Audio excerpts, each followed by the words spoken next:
Hello, Coach. Hello, Ray. The Storm acquired Brittany Sykes. What new challenges do they present now?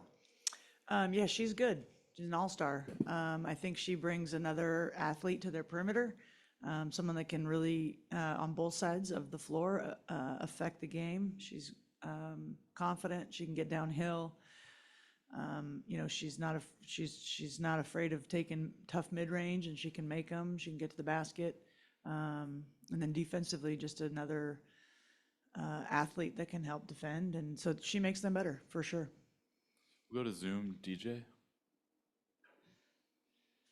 Hey, Coach, it's DJ from LA Sparks Weekly. Quick question. In regards to Slim, now that you're talking about her, what's the balance with playing Seattle Storm since they're so fast now with speed and efficiency? What do you mean balance? So which would be more important? Seattle Storm plays pretty fast. Are we just trying to play more athletically and keep up, or are we slowing the game down? Into Girl, you know me. We're not going to slow the game down. Okay. They got to keep up with us. That's my mentality. So no, we're not going to try to slow it down. That Seattle's very good in transition, especially off of turnovers. So whenever we played them last week, we did a good job taking care of the ball, and so we held them to their lowest points per possession in transition of the season. So it's got to be a concerted effort. But we're at our best when we play fast. So that knife cuts both ways. They've got to defend us. Thanks so much, Coach. You bet. Jackie on Zoom. Hey, Coach. Obviously, back-to-back games is a little rough, and you've always talked about turning the page. What do you want to see from the team mentally as they go into tonight's game? Toughness. This is what the league is, and everyone goes through it, and no one's going to feel sorry for us, and including me or them, ourselves. We've got to be locked in. This is part of playing in the WNBA, and is it hard? Sure. Is it a reason to not give it your all? Not at all. So, not looking to give us any excuse to not be our best in terms of effort and execution.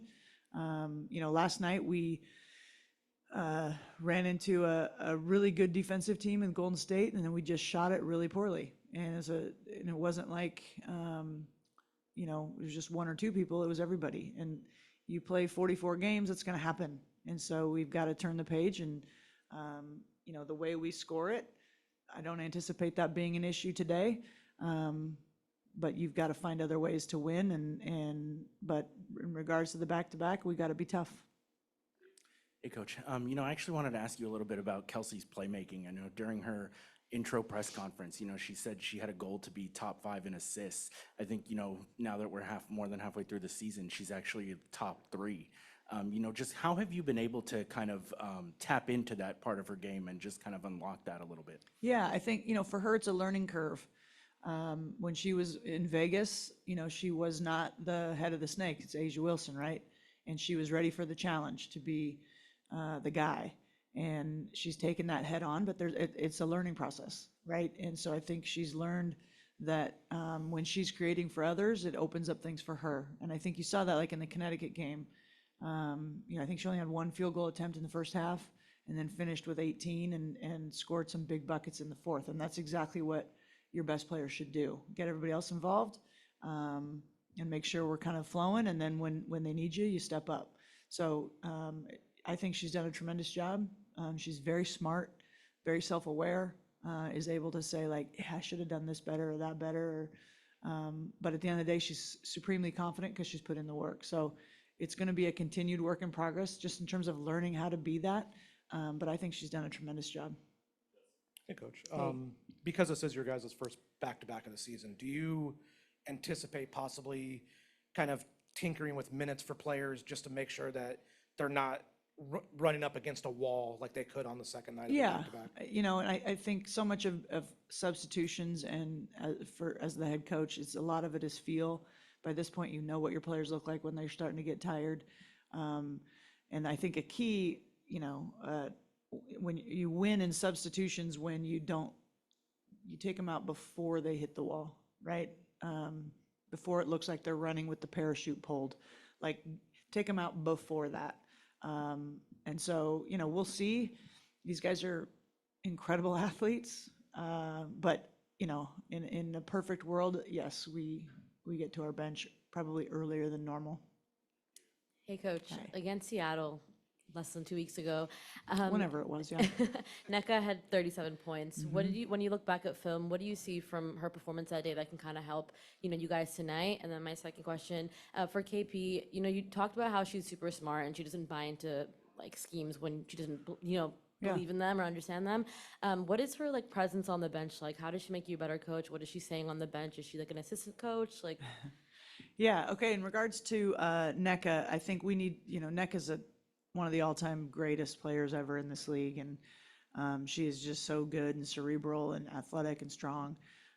We need to clean up our ball screen coverages. A lot of them where we were out of rotation, rotating the wrong way.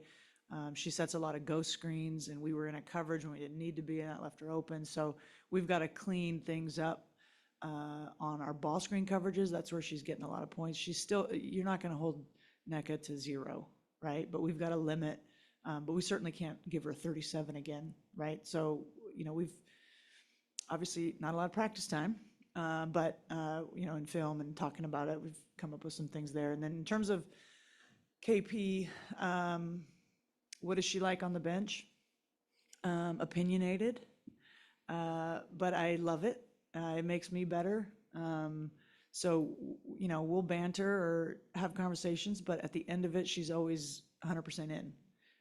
So she'll challenge me, but not in a bad way or a disrespectful way, but, just kind of wanting to understand.